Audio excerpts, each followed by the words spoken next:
Rewards programs is a carrot for them because if their travelers can earn something for being compliant with whoever their travel providers or suppliers are, then they win. So it's really thinking about the broader ecosystem and recognizing we have to do a little bit of everything to stay in this space to be successful.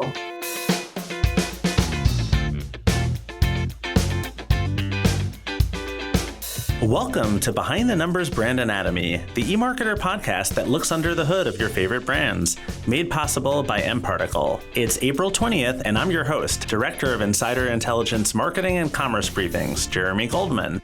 And this is the show that gets inside brands and dives deep into one of their recent campaigns or discusses the ROI behind a new technology they've adopted. And today, we're talking with Dorothy Dowling, Chief Marketing Officer at Best Western. Welcome, Dorothy. Thank you, Jeremy. It's delightful to be here with you. The pleasure is all ours, and here's what we have on deck for you today. First, a speed intro where we get to know our guest in 100 seconds or less. Then, tell me what you really think, where yours truly and this week's guest discuss a few stories and themes in the news that'll be highly relevant to marketers. And then we jump into this week's case study, how Best Western's leveraged its loyalty program and refined its marketing messaging to better attract today's travelers.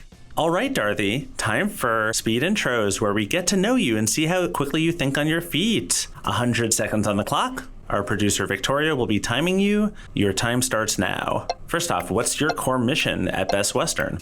It's to deliver hotelier and customer value to our audiences.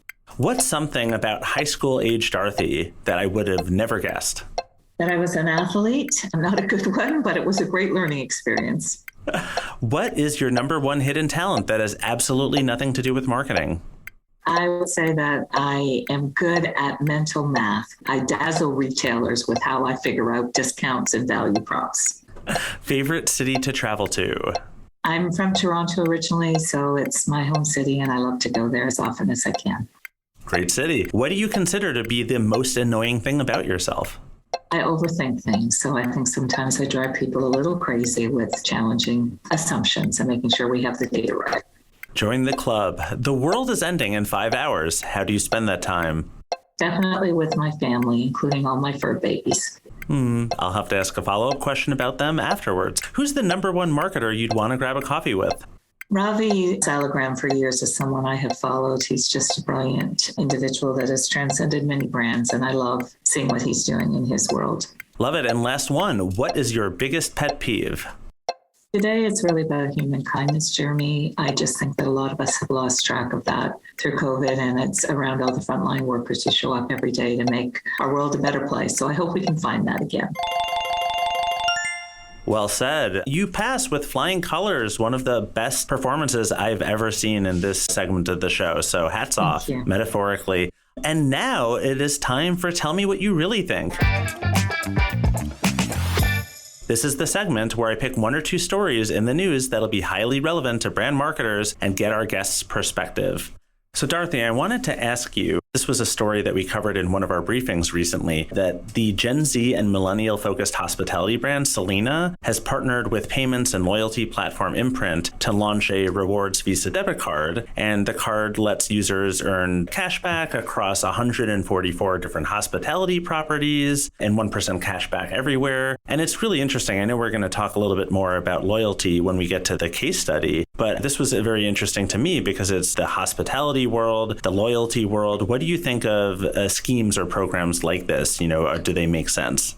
Well, for sure, loyalty is the number one marketing asset that all brands are highly focused on. It has a lot to do with the evolution of the digital ecosystem.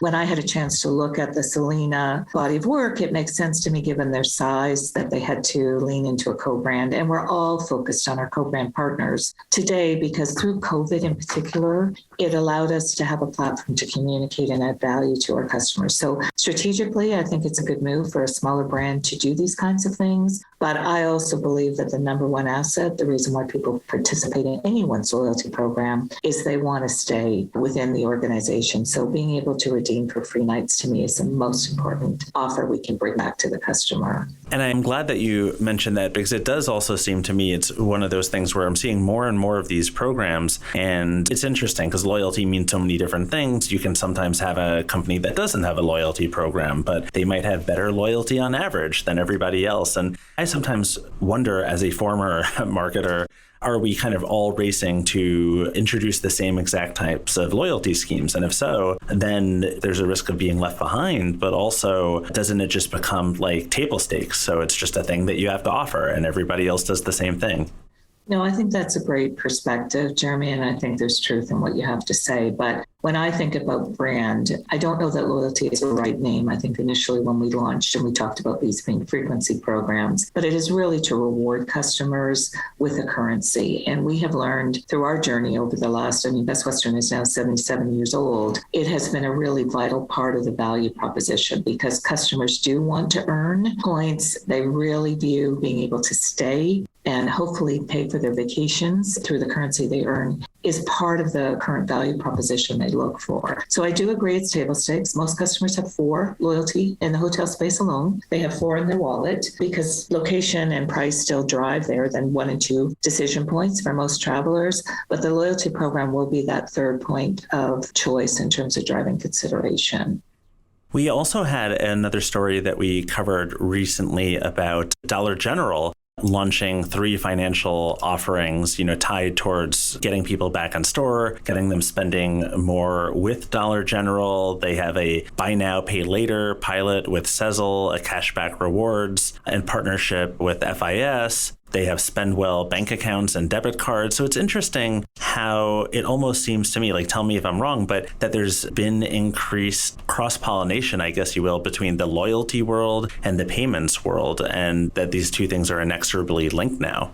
Yeah, there is absolutely no doubt that there's complete integration on payments and loyalty. And that has a lot to do with making it easy for the customer. And when we think about the mobile device in particular, that is the device that most people are making their bookings on. It's about 57% of the search activity for us, and also in terms of where they're booking. When I look at Dollar General, I think it's a really strategic move for them, given their audiences. We did look at a lot of those buy now, pay later options, but when we look at our average transaction, it's 1.7 night. The average room night cost is between $130 and $150. We didn't think that we would get the lift in terms of prioritizing that technology choice over other things that we have done against our loyalty program. So for us, it was really about choosing the most important things to drive the right return for our hotel community.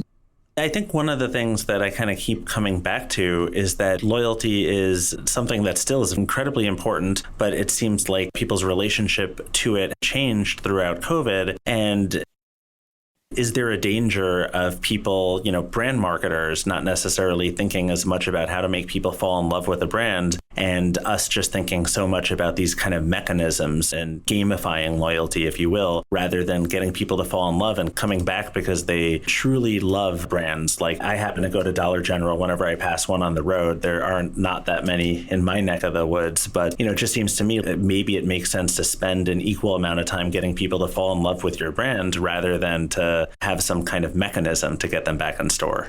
And I absolutely agree that that is the marketing mix. We had McKinsey do a study for us through COVID, and I would offer that it's a 50-50 split. One has to do all of the brand building, particularly in the travel space, because everyone stepped away from that. They stepped away from it from a customer point of view because of the restrictions in travel. And we also stepped down in terms of messaging the value of the travel experience. Of course, we're going to have a record year this year, but it is about both, because as the world has become very digital in terms of how they shop, how they buy, how they transact, it's important for us to understand that performance-based marketing and brand building are integral parts of the marketing mix. And when we think about that performance-based marketing, loyalty for us is a critical asset. In 2019, it drove 48% of our hotel rev contribution.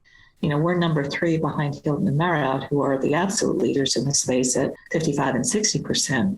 But the reality is it's a big driver of revenue. And in the world I live, I have a hotelier audience where I have to build return for them. I have the customer audience where we have to bring the value proposition of why to choose us. And then we have the buyer audience that are representing a lot of companies in terms of choosing different brands to be affiliated with to make sure their travelers on the road have a good experience. So we have to think across that intersection. And if I could offer one other point of view on that, when you think about the buyer community, if someone is say, for example, the travel buyer at Siemens or in the financial or the pharma space. Their broad perspective is I've got to drive traveler safety and traveler wellness when they're on the road. They also want to drive compliance in their programs. Rewards programs is a carrot for them because if their travelers can earn something for being compliant with whoever their travel providers or suppliers are, then they win. So it's really thinking about the broader ecosystem and recognizing we have to do a little bit of everything to stay in this space to be successful. Which is perfect transition because I know we're going to talk about that and some of the things you're doing specifically in a second. We're going to just take a quick word from our sponsor, mParticle, and then we'll be right back. At the end of the day, your customer has to be at the center of everything you do. This starts with the right customer data strategy as well as the right foundation to solve the challenges that typically inhibit success, such as data quality, data governance, and connectivity. mParticle is your real-time customer data infrastructure that helps you accelerate your data strategy by cleansing, visualizing, and integrating your customer data from anywhere to anywhere. Ultimately, better data leads to better decisions, better customer experiences, and better outcomes. See why the best brands choose mParticle. Go to www.mparticle.com. All right, now it's time for our brief case study, where we look at a recent brand campaign or deployment and discuss what went right and some lessons for next time. So first off, I thought, Dorothy, maybe it's a good place to start asking you about the state of travel, because I know that this is something that you study very closely and you have to be making some marketing decisions based off of that. How are consumers feeling about travel and travel expenses these days, especially at a time of rampant inflation? Thank you, Jeremy. That is a really good question. I would offer that all of us lean into a lot of third-party data. So two things I would say. One is that the supply side data is showing that we're going to have the summer of all summers. And also last year, the last half of the year was extraordinarily strong. And that has to do with pent-up demand. What I would offer is that MMGY that studies the consumer is that travelers want to do two things when they travel. One is they want to travel with people they love, and two, they want to visit people they love and care about. So that is why we also anticipate this is going to be the summer of all summers. Business travel, on the other hand, is likely going to be at about 70% of 2019, which was a record year in the industry. So it is a slower recovery. Part of that is driven about return to office, and not everyone is back in that workplace. But the two things that I come back to, one is consumer demand. The leisure segment is at unprecedented levels. That has also driven pricing in the travel segment because obviously we have fixed supply. So that's part of obviously the business reality. But we've also seen extraordinary cost increases, and that's a balance. When you think about our hotel community, our owners have had 2 years of very limited income streams.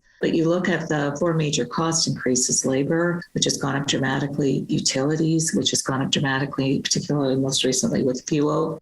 The third is being just the cost of distribution to be on all the marketing platforms. And the fourth is health costs and insurance costs and cybersecurity costs. All of those insurance costs have really changed the landscape. So even though we know inflation is going to impact customers, we do believe that customers are going to come roaring back this year. You know, it's so interesting because everybody thinks that marketing is such a sexy topic. And then here we are talking about fuel costs and insurance and all of these other things that you don't really realize. But like you're right, they are major impacts. It's just these are things that you don't necessarily think about when you're trying to get into the field. But, you know, talking about something that is a little bit sexier is ad planning and media planning and figuring out where you're going to spend and how much you're going to spend. Given that there's so much uncertainty, and yes, there's probably a lot of demand out there pent up, but there's also this inflation and costs are rising. How do you wrap your head around here's how much I should spend and which channels I should spend on? So what I would say, Jeremy, you're absolutely right. It's gotten more complicated. I always hope in the 40 years I've worked in this industry that things would get easier over time, but they just get more and more complicated. What I would offer, Best Western is a not-for-profit, so whatever our owners invest with us, we always do our best to invest for them to drive the right kind of returns.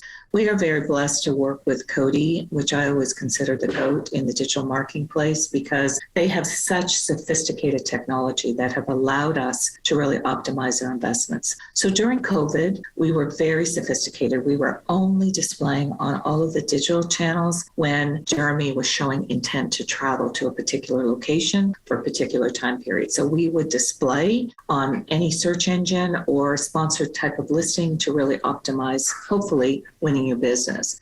Today, we're back at 2019 investment levels, and we think about that in the complete surround sound kind of environment. We're on linear TV, but we have shifted a lot of dollars into connected TV, and we also spend 50% just in the digital space in performance as well as brand building. So that includes social, and it also includes some of the opportunities for us to participate in more strategic initiatives with some of the partners.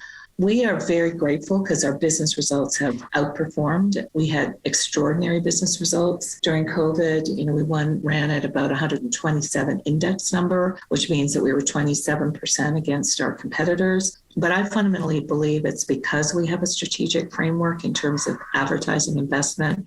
And today we think about advertising because everyone was dark virtually for 2 years because there wasn't much opportunity to influence demand. Now we are back at a very fierce level because we want to make sure we're shifting market share into our brand portfolio.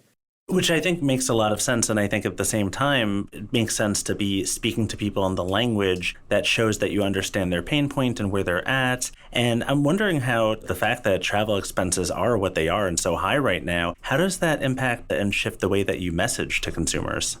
Well, what I would say, that's where the loyalty program comes into play, because that is where customers generate currency for staying at hotels that they can then reinvest. And we launched Pay with Points, which is allowing our customers to use their points, not just for a full free night, because many of them don't have sufficient currency in their loyalty account to pay for a full free night, but they can use it for a payment towards a partial free night. We launched that January 4th. Obviously, we're very early in terms of valuation, but it has driven considerable interest for individuals to redeem at 5,000, 10,000. 5,000 points is worth $25, so people can redeem in different levels, but we've seen extraordinary investments in terms of customers coming back.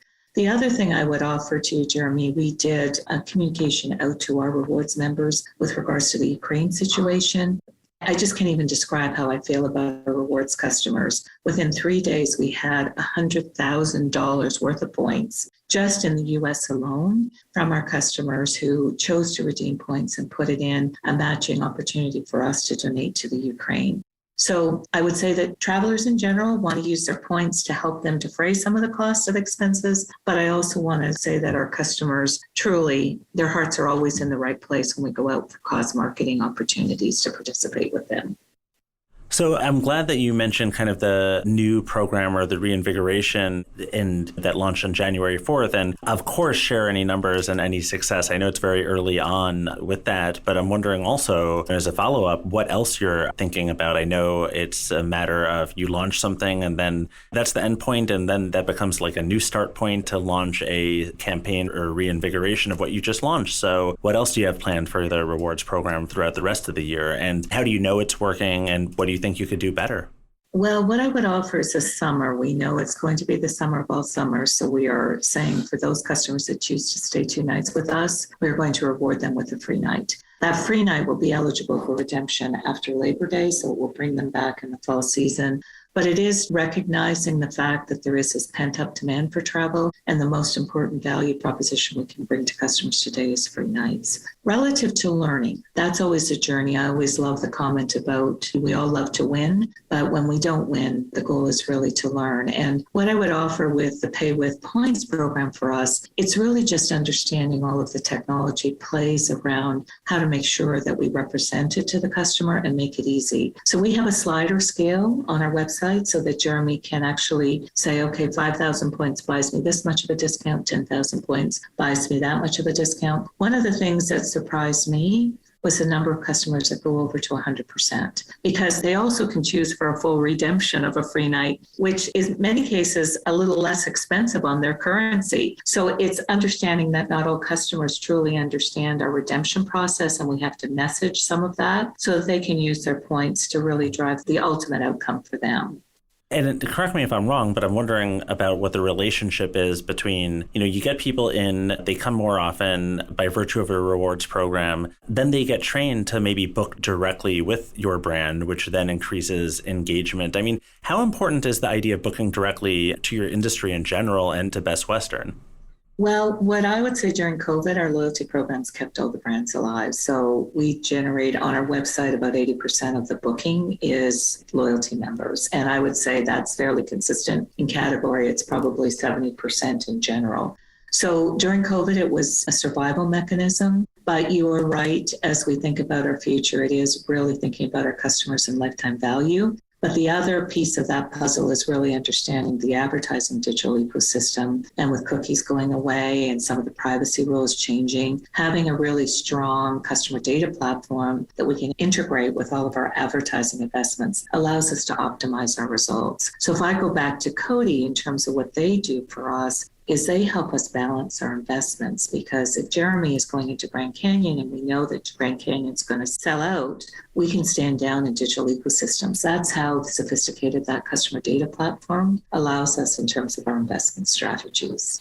Which I think makes a lot of sense. Another thing that I think makes sense from the folks that I tend to speak to is to not just look at the top line revenue and maybe you made 23% more, but people are becoming dissatisfied with your offering and then they're not going to return, let's say, next month or next quarter. So do you measure things like CSAT or NPS in order to know that people are actually having a good experience and you do have a likelihood of getting them back in, aside from all of the rewards and the points that you're offering? Yes, customer satisfaction has become a mainstay and is part of the whole marketing mix as well. And so we do Medallia, which is a fairly consistent metric platform. And we also bring in all the third parties. So the Google ratings, the TripAdvisor ratings, all of the online travel agencies. So our general managers, when they start their day, they have a dashboard that gives them the readout from the yesterday experience reviews that they got from all their customers. And it offers a couple of things to us. One is it's a constant state of research and understanding what's important to customers. It allows us to recover customers that we may have disappointed. It allows them to look at our most frequent customers, our elite customers, and make sure that we're holding on to them, because retention is really important. But it also is just this dynamic understanding of where the customer's mind is. And during COVID, there were two major changes in the hospitality category. One was how we brought breakfast to our customers, because at most Best Westerns, it's part of our offering, free. And the second piece was really around housekeeping. So we've been able to monitor our customers' points of view. What is important? I will offer breakfast is really important to our customers. So as the governance restrictions are lifting, we are evolving to come back to really that hot breakfast offering that our customers really value as part of their experience. But Medallia has been important to us. Yeah, I was just going to say, I happened to skip lunch today, but now, of course, we're talking about breakfast, and you're getting me very hungry for my next day at Best Western. But I do want to ask you, because I know I have to let you go in a second, is loyalty dead, or has the idea of loyalty just transformed? Is there, some kind of easy way to answer that? I know that's a tricky, open question. Well, McKinsey framed COVID as a loyalty shock because no customers were engaging with travel experiences, so they weren't engaged with a loyalty program. I see loyalty as our most important marketing asset. And for all the reasons that we've talked about, it is understanding our customers. It's understanding what they value about our brand. And it's really building, again, that customer database so that we can be very effective with our advertising decision making. Because when I look at connected TV and all the digital platforms that we work across now, we can understand with our customer data what offers really drove Jeremy to book. We can engage with connected TV with Jeremy in a different way because we understand some of those audiences and the QR codes and the URL capabilities that we can integrate with. So for me, the loyalty program provides us with the data insights in terms of what's important to our most important customers. And it also allows us to bring value, which I consider under the cover. That's a closed user group because the internet transparency of pricing really changed our industry. But being able to do closed user group offers to say, Jeremy, book with us today and get your $25 off on your stay, or bonus points, or the second night at 50% off, whatever those kinds of things are, we can understand our customers better and bring more value. So yes, there was a story about loyalty being dead. I never bought into it, and I certainly don't buy into it today, because even with Gen Z audiences, because I will tell you, we follow them very closely because they are the next gen that we want to be active with. They are over-indexing in terms of how important loyalty is to them. So I think it's here to stay. I think that's a great end to the case study. I want to ask you, just for your parting shot that we'd like to surprise everybody else with, what are two brands that you particularly admire that you draw inspiration from? Well, I would say in the automobile space, Lexus is right near the top, mostly because of their focus on customer service, but they also are doing amazing things with TikTok in terms of, you saw some of the brand age where they moved to the top in terms of really growing that Gen Z audience with TikTok. And I guess on the other side, it's some of the airlines in terms of how they've expanded. So American is one that I will tell you, I had a 2 million mile with them today. They personally reached out to me by phone to thank me and to tell me a little bit about what the value proposition is. But to me, that just brought home that personalization of reaching out to your high value customers is something I took to heart. And I'm going to think about how we copy American in that way. Well, that is fantastic. That is all the time we have for today's episode, unfortunately, but this was really great. Dorothy, thanks again. Thank you, Jeremy. It was delightful to be with you. Well, that's it for today's episode. Let us know what you think. We'd love to hear from you at podcast@emarketer.com. This concludes season 1 of Brand Anatomy. Make sure to tune in tomorrow for the Behind the Numbers Daily, an eMarketer podcast made possible by mParticle.